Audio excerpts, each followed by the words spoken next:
Hello नमस्कार दोस्तों, मैं कौशलेंद्र सिंह समस्त सम्मानित शिक्षक शिक्षिकाओं का आपके अपने यूट्यूब चैनल पर हार्दिक स्वागत व अभिनंदन करता हूं। आज हम ऑनलाइन निष्ठा ट्रेनिंग कोर्स या मॉड्यूल 14 विद्यालय शिक्षा में नई पहलें के अंतर्गत पूछी गई प्रश्नोत्तरी के प्रश्नों के उत्तर जानेंगे। इस प्रश्नोत्तरी में 10 प्रश्न पूछे गए हैं। यह मॉड्यूल आपको दीक्षा पोर्टल के माध्यम से कंप्लीट करना है। प्रश्नों का क्रम व प्रश्नों के विकल्प ऊपर नीचे हो सकते हैं, परंतु प्रश्न समान ही होंगे।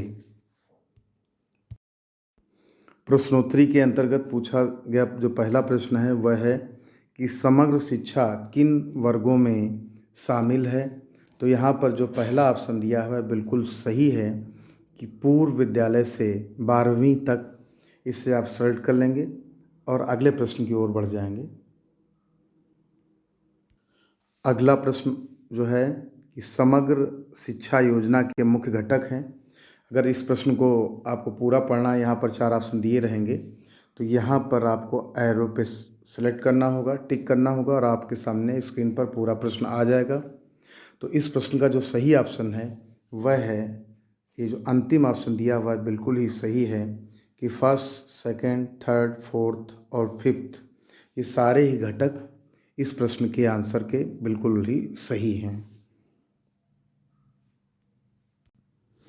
अगला प्रश्न है आपका कि निम्नलिखित में से कौन दोपहर का भोजन योजना MDMS का दृष्टिकोण नहीं है। तो यहाँ जो थर्ड ऑप्शन दिया हुआ है बिल्कुल ही सही है, अतिथि भोजन बिल्कुल ही सही है। इसे सिलेक्ट करेंगे और आगे बढ़ेंगे। अगला प्रश्न है कि राज्यों और संघ राज्य क्षेत्रों में समग्र शिक्षा की कार्यान्वयन संस्था कौन सी है। यहाँ पर आपके सामने 4 ऑप्शन दिए हुए हैं। जो आप सोच रहे हैं बिल्कुल ही सही सोच रहे हैं। जो पहला ऑप्शन दिया हुआ है बिल्कुल ही सही है। इसे आप सेलेक्ट कर लेंगे, राज्य कार्यान्वयन समिति। अगला प्रश्न है आपके सामने कि वर्तमान समय में डेटा एकत्र करने के लिए सरकार द्वारा शुरू किया गया ऑनलाइन पोर्टल। यहाँ पर भी आपके सामने 4 ऑप्शन दिए हुए हैं। जो तीसरा जो ऑप्शन दिया हुआ है आपका वह बिल्कुल ही सही है, यूडाइस अर्थात शिक्षा के लिए एकीकृत जिला सूचना प्रणाली बिल्कुल ही इस प्रश्न का सही आंसर है।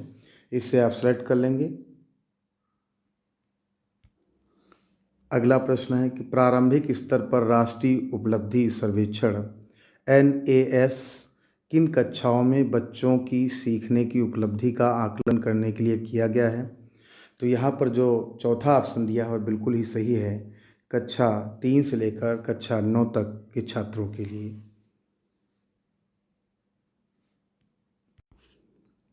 अगला प्रश्न है कि स्कूल शिक्षा से संबंधित सभी जानकारी प्रदान करने हेतु देश भर के 15 लाख स्कूलों को जोड़ने के लिए शिक्षा मंत्रालय द्वारा शुरू किया गया पोर्टल है। तो यहाँ पर आपके सामने 4 ऑप्शन दिए हुए हैं, लेकिन जो चौथा ऑप्शन दिया हुआ है सगुन पोर्टल बिल्कुल ही सही है। अगला प्रश्न है आपका कि समग्र शिक्षा एक एकीकृत योजना है जिसमें सरकार की 3 पूर्ववर्ती प्रायोजित योजनाएं हैं। तो यहाँ जो सेकंड ऑप्शन दिया हुआ है कि सर्व शिक्षा अभियान SSA, राष्ट्रीय मध्यम शिक्षा अभियान RMSA और जो तीसरा है शिक्षक शिक्षा बिल्कुल ही सही है। इसे आप सेलेक्ट करेंगे और आगे बढ़ जाएंगे। अगला प्रश्न है कि निम्नलिखित में से कौन सा भारत में समावेशी शिक्षा के इतिहास में एक मील का पत्थर है। तो यहाँ पर जो दूसरा ऑप्शन दिया हुआ है बिल्कुल ही सही है कि सर्व शिक्षा अभियान 2000 बिल्कुल ही सही ऑप्शन है इस प्रश्न का। अगला प्रश्न है कि नेशनल अचीवमेंट सर्वे की आवश्यकता क्यों है। तो यहाँ पर 4 ऑप्शन दिए हुए हैं। जो चौथा ऑप्शन दिया हुआ है वह इस प्रश्न का बिल्कुल ही सटीक आंसर है कि सीखने के परिणामों का आकलन करने के लिए बिल्कुल ही सही ऑप्शन है ये। अगर आप मेरे चैनल पर पहली बार आए हैं तो सब्सक्राइब अवश्य कर लें व अगर आपको मेरा वीडियो पसंद आया हो तो लाइक शेयर ज़रूर करें व बेल आइकॉन को भी प्रेस कर लें, जिससे आपको मेरे नए वीडियो का नोटिफिकेशन सबसे पहले मिल सके व आप ध्यानाकर्षण मॉड्यूल, शिक्षण संग्रह मॉड्यूल, आधारशिला मॉड्यूल से संबंधित महत्वपूर्ण प्रश्नों की श्रृंखला मेरे डिस्क्रिप्शन में दिए गए लिंक से देख सकते हैं।